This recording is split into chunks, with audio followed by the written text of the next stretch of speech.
Tell me, has your girlfriend ever turned into a giant storm cloud, destroying everything in her path? No? Well, that's who Mordecai's fumbling at was dating. And when I tell you that this woman done crashed out at every instant that she could, mainly because of Mordecai? Although, some were legit misunderstandings, I'm not gonna lie. But the last moment I'ma cover honestly made this nigga Mordecai irredeemable. So of course we gotta start at the beginning, right? Yes, dude, yes. The episode with the dumbest misunderstanding of all time. Oh my leash. So pretty much, Mordecai gets 2 tickets to see this stupid robot movie called Lovebot 2. And wants to go ask Margaret out on a date to go see it tomorrow night. Oh, and keep that time frame in mind. It'll be important later. Golly. So, when he rushes to the coffee shop to ask her out, he sees... Yes, dude. Yes. Yo, when I first saw this, I was like, dang. But at the same time, I would have at least intervened and been all like, yo, Margaret, what's going on? Something? But nope, he pulled a freaking Mordecai and ran off. Straight up being slumped over in his bed all nasty and unkept for 5 days apparently? I'm telling you, the time frame will come into play very soon, just wait on it. Anyway, fast forward, and Rigby being a W mains, signs Mordecai up for a dating site, already having 12 matches lined up, which is very unrealistic. A nigga like Mordecai is not getting that many matches that quickly. As good looking as I am, I still had trouble getting matches, nigga! But that's besides the point. Mordecai goes on all of his dates and is just not into him. Is that a freaking flamingo? Until Cloudy J, aka CJ, comes through. And when I tell y'all that their chemistry was unparalleled, she was basically like one of the homies for real. Got this man saying, Margaret who? Something very similar is going to happen much later in the vid, so stay tuned for that. And thus, as their first date is nearing its end, Mordecai whips out 2 tickets to see that dumb AI love story from earlier, and asks CJ to go see it with him tomorrow night, which she immediately agrees to. But help me understand this, right? How in the world do you have the same tickets for tomorrow night 5 days later, bruh? I know you ain't buying new tickets. You was too depressed to do that shiz. Make it make sense for me, please. Whatever. So after the date, Mordecai's scary ass sees Margaret with her fiance and ducks the fade instantly, going into another deep depression. Oh my goodness, man. To which everyone tells him to get up out of that bed and tell her how he feels, which he's finally gonna do, or so we think. Cause once him and Rigby head over to the coffee shop, CJ sees them on the opposite side of the street with her homegirls and decides to go say hi. Uh-oh. And man, when Mordecai sees Margaret, she immediately goes to introduce him to her cousin, who just got a new prosthetic leg apparently. So the nigga was crying for 5 days straight for absolutely nothing. Wait. I'm not gonna hold you. With the recent scandals of cousin huggers I've seen on my timeline, low-key, Mordecai might still have a solid case. No, let me chill. So, being relieved, Mordecai takes the opportunity to invite Margaret to the movies tonight. The same movie that he literally asked CJ to last night. But you know who walks in to hear everything? CJ. And boy oh boy, Mordecai really done put himself in some hot water now, which will be a strong reoccurring theme throughout the video, especially the last few moments. Phew, sweet baby Jesus. And bruh, after Margaret asks Mordo if she's dating him, bro immediately hit CJ with the "we're just friends" treatment. Oh nah. After hearing that, this woman done crashes out in the worst way possible, straight up turning into a Category 5 hurricane inside of the coffee shop, destroying the walls, blowing the chairs and tables throughout the vicinity, all because Mordecai is playing around with young girls' hearts on some Billie Jean type shiz. Like, homegirl done caused over 100K in damages, bruh. Conjuring up a whole ass tornado and shooting out lightning bolts. She was really about to kill everybody in that bitch. Send this woman to jail for real. But Mordecai finally tightened up and said something genuine for once in his life to calm her down, causing CJ to walk away and never want to see his dumb ass again. Well, that is until they bump into each other 2 seasons later at this New Year's masquerade party. And the crazy thing is, at midnight, every man and every woman were making out with each other to bring in the new year. So, to not be left out, Mordecai and CJ kiss each other. But since they were both wearing masks, they thought they were kissing complete strangers, which I don't get at all. Cause when they finally take off their masks to reveal their identities, they're all like, but I'm like, CJ, how did you not notice this obvious blue jay right in front of you? And Mordecai, how do you not notice that you're legit touching a literal cloud? Like, are we freaking for real right now? Anyway, she runs off without saying anything, which she tends to do a lot. And thank goodness too, because her embarrassment probably would have made a whole blizzard or something. But also thankfully, as the season progressed, her and Mordecai grew closer as friends, yuck, until Mordo finally decides to man up and seal the deal, asking Crash Out Jay to be his boo. No Usher and Alicia Keys. And yo, Mordecai messing up may be the cause of majority of her crash outs, but to be honest with you, CJ might actually be one of the realest down girls in fiction. Cause if her man is hurt or in any danger, she finna slime out any and every nigga in her path, bruh. Like in the episode where Mordecai and Rigby were stuck in a porta potty about to be tri-beamed to death in a military base. Crazy, I know, but that's regular show for you. CJ was about ready to turn full Hurricane Christie and decimate the entire US military. But Eileen was able to talk her down the homicidal edge. That's cool. Well, I can't say the same for the episode Real Date, cause man oh man, Mordecai and CJ were just trying to go on a nice romantic dinner date. But get this, the literal CEO of the dating site, Couples Corral, was begging Mordecai to break up with CJ and come back to his site so he can make more money, since he's going bankrupt apparently due to everyone who used the site getting into a relationship. Okay, first of all, he really found a goated formula for people to be able to find love. Bravo. And second of all, why Mordecai?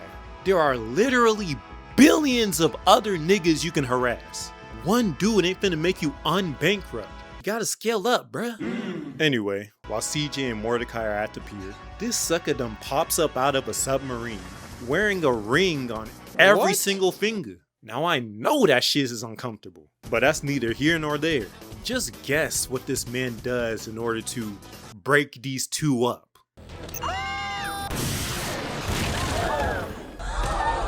God dang!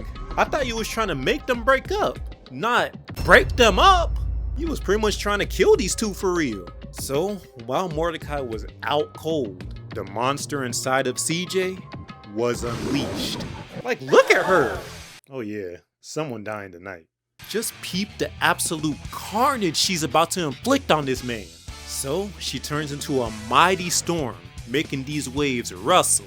Shoots a Raichu bolt underneath the bridge where the car is, causing the wood to catch fire like Michael Jackson's head in the Pepsi commercial, making the car fall like it's autumn, crash into a freaking propane tank, sorry Hank Hill, causing the horns from the roof of the car to slingshot into the blimp, destroying it, and ultimately making it crash land into Buddy's submarine, with him still in it, exploding him into oblivion.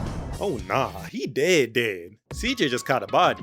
Like, yo, Mordecai, man, you see what she just did? Of course you didn't, cause you was knocked the F out. Either way, your ad better not piss her off ever again. If only. Cause this dude Mordecai was just doomed to piss her off. So look, bruh, in the episode Merry Christmas Mordecai, Eileen was throwing a Christmas sweater party later that night. And you know, everything was cool. Everything was kosher. That is until Eileen says that Margaret's finna be there too. Yeah, it was pretty much the beginning of the end at this point. Cause in an episode previous to this one, it showed that Margaret officially moved back in town from college as a whole news reporter. So yeah, nothing good will come from this here on out. Dude was stumbling like a whole IR baboon throughout the entire episode. So much so that when they were at the party, Rigby gifts Eileen with a mistletoe disco ball, which will be important in just a minute.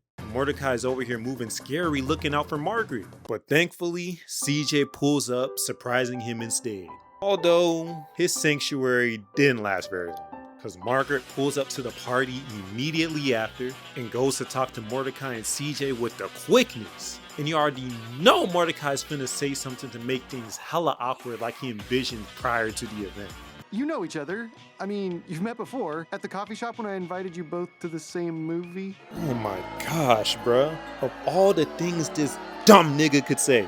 Anyway, after that terrible reunion, CJ, Mordecai, and the others just try to forget about it and just try to have a fun time at the party with a wholesome little montage. But then CJ says that she has to hit up the toilet, which has a very long line, so she's finna be there for a good minute. So now, Mordecai's all alone. While everybody's kissing each other underneath the mistletoe, bro is trying to find CJ so he can get some smooching action himself. But unfortunately, bumps into Margaret under the mistletoe instead, folding instantly, crashing into a random person, which causes a whole entire chain reaction, ending with the disco ball dropping into the punch bowl. And now, Mordecai is surrounded by a million shadow clones of Margaret in another dimension or something. The surreal shiz in this show just be happening so quickly, bruh. It's hilarious. So, Mordecai finally speaks his truth to Margaret, lifting them out of the disco ball dimension, blah, blah, blah, whatever. But what happens afterwards is where Mordecai really F's up. So, him and Margaret give each other one big hug. You know, nothing crazy. Gotta give your female friends hugs sometimes. It is what it is. But, and it's a big but, I cannot lie, Mordecai, why in the world are you still holding her waist, bruh? Like, let go of her, nigga, goddamn. Like, I don't understand, bro. You hug her, you let go. Simple. Man, bro's hugs be like my farts, cause that shit's be lingering. And brother, after they showed a montage of all the good times that they had as a couple, this happens. Oh my gosh, like, what are we doing? What are we doing? What are we doing? Mordecai, you are a freaking idiot. How the hell did you relapse into Margaret this bad, bro? This bear from obsession ass nigga. Now CJ done seen your trifling ways. Talking about some Mordecai? Turning into a storm cloud for a brief moment, then immediately running off. But when I tell you that this girl was probably doing track and field when she was younger, cause Mordecai was not too far behind her at all. Yet this woman done already got into the whip and dipped. Sheesh. Get her into the 100-meter dash at the Olympics for real. She'll do great. And dang, man, did I already tell you that it gets worse from here? Cause it does.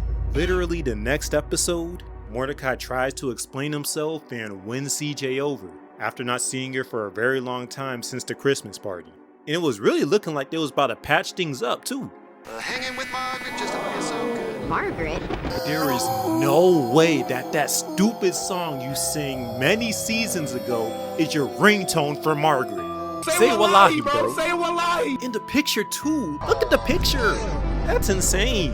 CJ has every reason to crash out at this point. You're lucky she ain't turned into a whole tornado and destroyed a coffee shop again. Instead, she said, F your flowers, nigga. Spit venom in his face, then stormed off. You see what I did there? Now, Mordecai recruits this sad sex guy to help win CJ back. But homie just kept making everything 20 times worse. Bro got a nigga to sing an apology to her, but she ended up making the singer smack Mordecai in the face instead.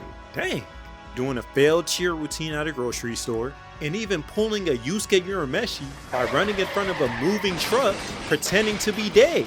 Admit it, you're happy I'm alive? Yeah, You deserve to get blocked on the head for that, she is. Look at that smile.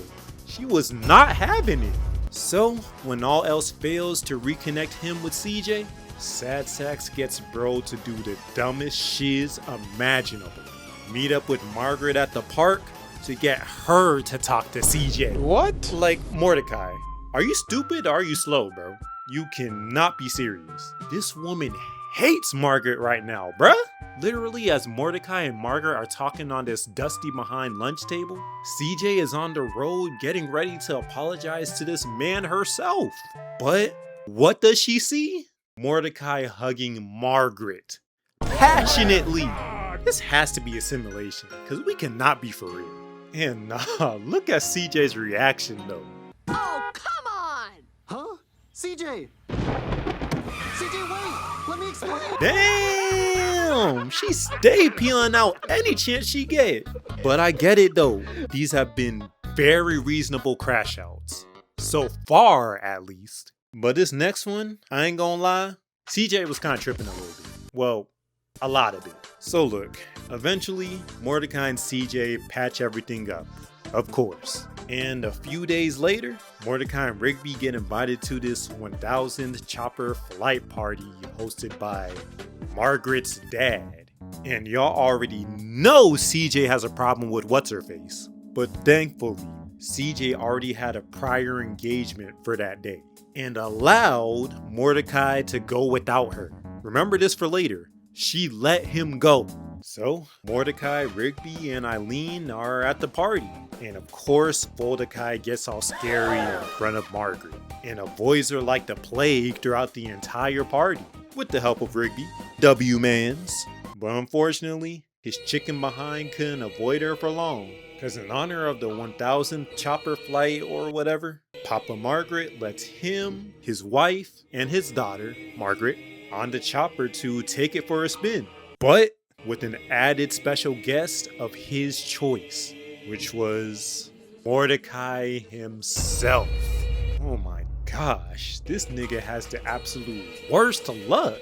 Y'all already know how this story is finna go. So they all get on the helicopter. Mordecai is just squirming next to Margaret like a whole wimp. Even Margaret herself was getting fed up with his bullshits and tells him to get a freaking grip. Like, please. So he stops acting like a punk ass nigga and just starts palling around with her like the good old days. Aww. How cute.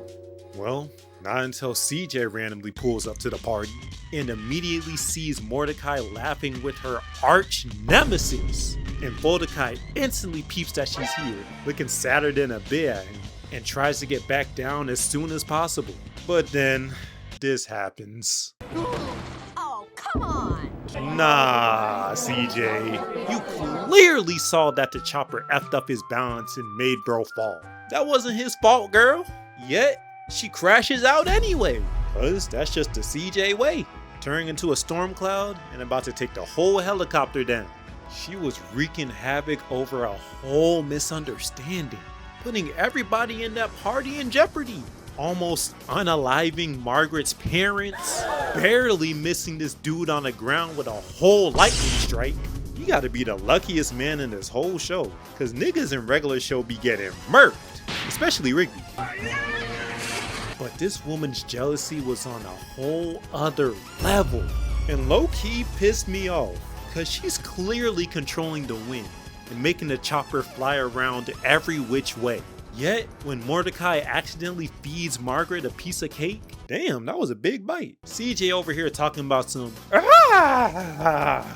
that was you! Oh my goodness. So, after almost wasting everybody like it's GTA, no physicals is still crazy. Margaret is finally able to calm her tropical storm CJ ad down by saying, You have a boyfriend, you have a boyfriend, you have a boyfriend. Nah. Mordecai. Why the hell were you disappointed when she said that? You have a boyfriend? Nigga, maybe CJ really should've wasted your ass. Cause that is crazy, gang. What are we talking about? Play my nigga for real. Don't get me wrong, CJ was wrong as heck for her crash out here. But this reaction you had was just as bad. And the worst part about it too is that Margaret didn't even have a boyfriend. She done lied about the whole thing just so CJ's homicidal lad would calm down. And what's even worse than that is that after a horrendous double date between Mordecai, CJ, Margaret, and her fake boyfriend, they finally find out that Margaret lied about the whole thing. And CJ was about ready to catch another body right then and there. But she remembered her anger management classes and chilled out. So instead of busting her upside the head, she decides to ask Margaret the burning question that everybody wanted to know: whether she still had feelings for Mordecai or not.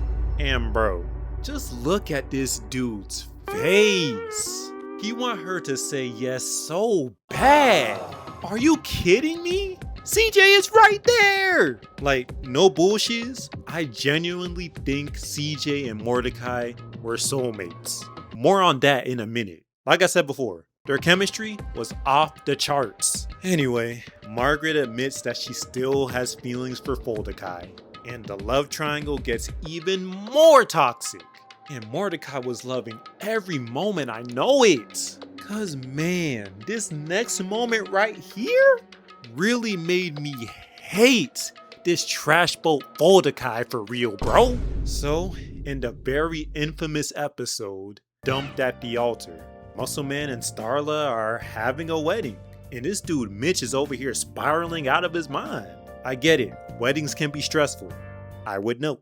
But he gotta chill out though, cause this is ridiculous. Anyway, fast forward to the wedding, and both Margaret and CJ are there, of course. So Mordecai is over here quaking in his boots. And when it's time for Mitch and Starla to go up to the altar, before he can even say his vows, Muscle Man tries to read a heartfelt letter from his muscle dad that he tasked Rigby and Mordecai to find in his crusty, musty, dusty, trashy behind trailer. But for some reason, Muscle Man's emotionally distressed behind can't bring himself to read it all the way through, and makes the biggest mistake of telling Mordecai to read it for him. And spoiler alert, it does not go well. So after reading the very beautiful letter that Muscle Dad wrote for his son, this whack-ass, lame-ass, pointy-mouth having-ass punk decides to hijack the wedding, making this whole shiz about him and his love life.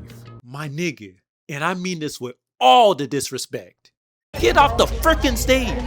Dude was literally talking about I don't know who my soulmate is. Maybe it's you. Maybe it's that old lady. Like, what in the actual heck are we doing right now, Mordecai?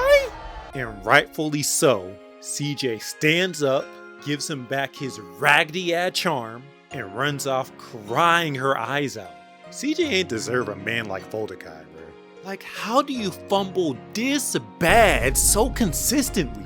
Get sent to Dumptown, USA with your bum ass for all I care. Talking about some CJ who? Man, shut your lame ass